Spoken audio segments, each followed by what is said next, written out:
Otep à tous, bien-aimés frères et sœurs.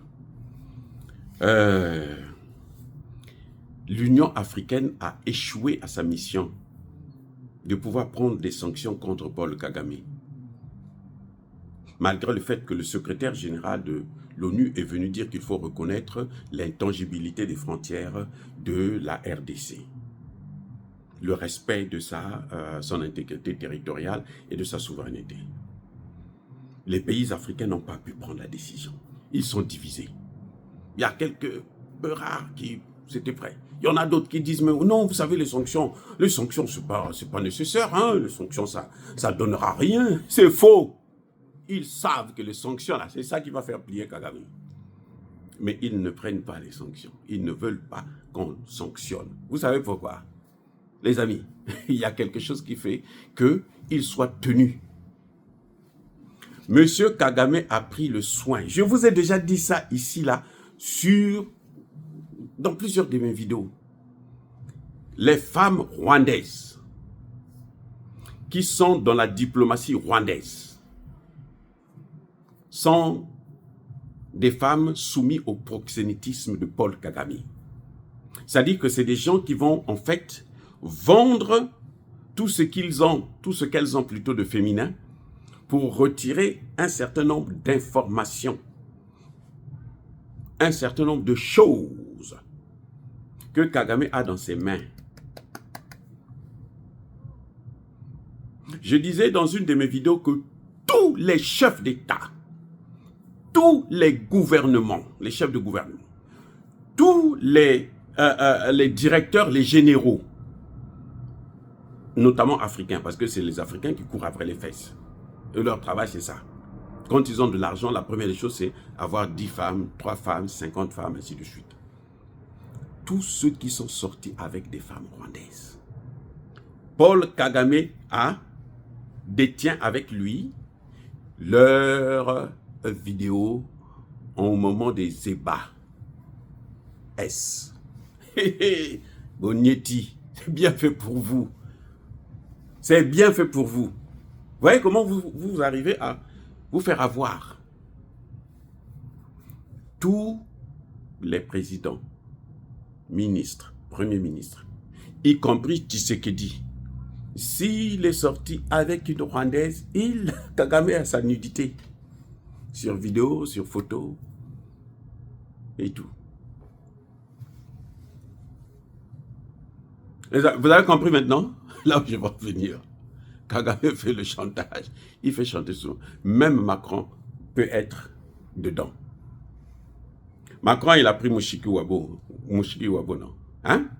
Mais s'il est sorti avec elle, c'est que Kagame a aussi pour lui. Les amis, ils sont pardon, ma bouche. Les amis. Parce que je me suis posé la question de savoir, mais comment les chefs d'État africains, ils comprennent, ils savent que la situation là, c'est pas normal. Et ils savent que leurs pays sont en danger. Les amis, ils savent que la situation là, elle n'est pas normale. Et ils savent que leur pays court un danger. Mais ils ne peuvent pas agir. Pourquoi? Parce que Kagame a des éléments de chantage. Kagame est sorti de l'école des Américains. C'est ce que font les Américains. On vous met sur écoute, on vous suit, on vous prend vos photos, on vous prend machin, tout ça là. Quand vous n'êtes pas encore utile comme nous autres là, oh, c'est pas grave. Mais hey, vous avez le pouvoir. Vous avez la décision. Vous pouvez prendre des décisions sur certaines choses pertinentes. Vous êtes foutus. Les Corneille Nangaa que vous voyez là, Corneille Nangaa, lui là, il ne peut pas quitter Kagame. La seule chose qui peut le séparer de Kagame, c'est la mort. Il sait que ce qu'il est en train de faire n'est pas bon. Mais il ne peut pas le quitter. Parce qu'il sait que s'il le quitte, ben l'autre va publier tout. C'est le cas de tout. Vous avez vu les chefs d'État que vous avez vus là, à Addis Abeba? Tous ceux qui ont eu, moi je ne connais pas, je ne connais pas un seul qui a, je ne connais pas. Pardon, ne me dites pas, non, lui il a dit, non, je ne connais aucun qui est sorti avec une Rwandaise. Je ne connais aucun. Je sais seulement que celui qui sait que dans son cœur, là, il est sorti avec une Rwandaise, Kagame a les photos de ce type-là, à poil. Kagame a tout ce qu'il a fait avec cette femme-là. Au moins une fois, un jour. Pendant au moins une seconde, une minute, une heure. Quand ils vont dans les hôtels, là, à Kigali, là, dans l'hôtel, là, il y a plein de caméras et tout. Kagame, parfois, envoie des filles, les amis. Kagame envoie, il envoie. C'est lui qui envoie, il dit, bon, toi, là, vas-y. On prend tout, il prend les belles filles, là. Vous savez comment Kagame a eu Moussa Faki, l'ancien président de la commission de l'Union africaine, Moussa Faki. Vous savez comment Kagame l'a eu?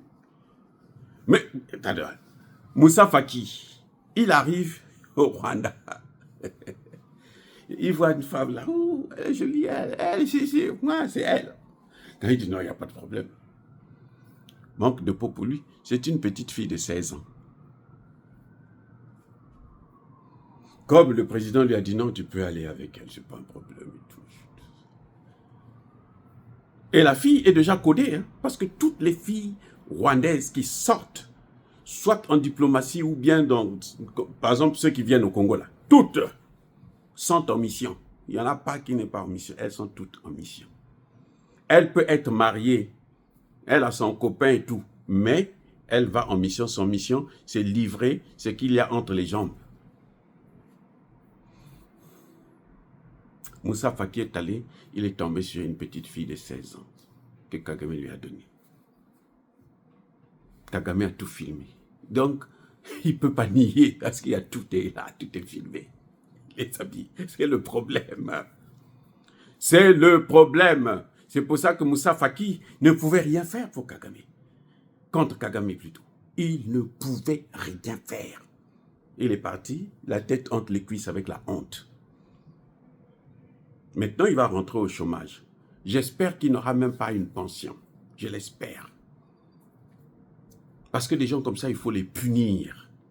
Pour que sa vie, il puisse savoir que le malheur qu'il a créé pour tout un continent, qu'il puisse payer ça. Il faut qu'il paye ça un jour.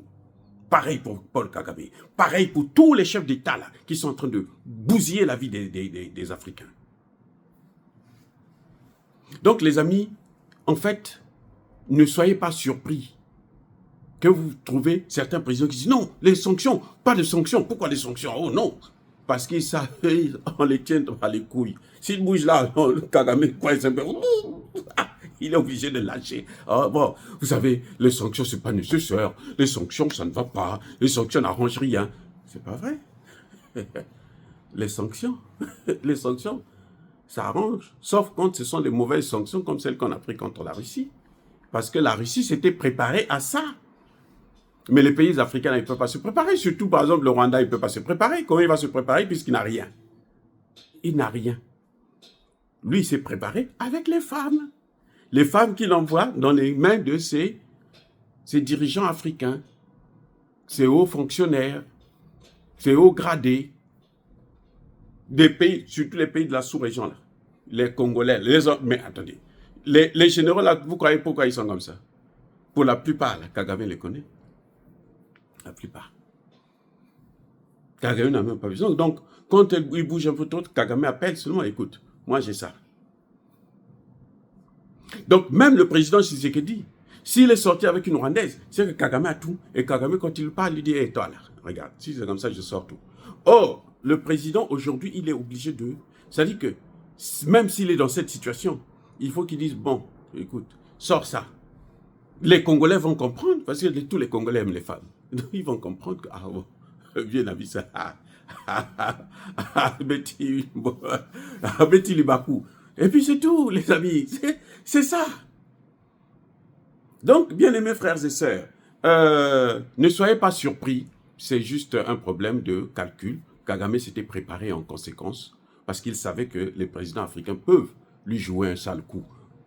Les présidents peuvent le punir. Et pour éviter ça, il a pris cette disposition. Soyez bénis.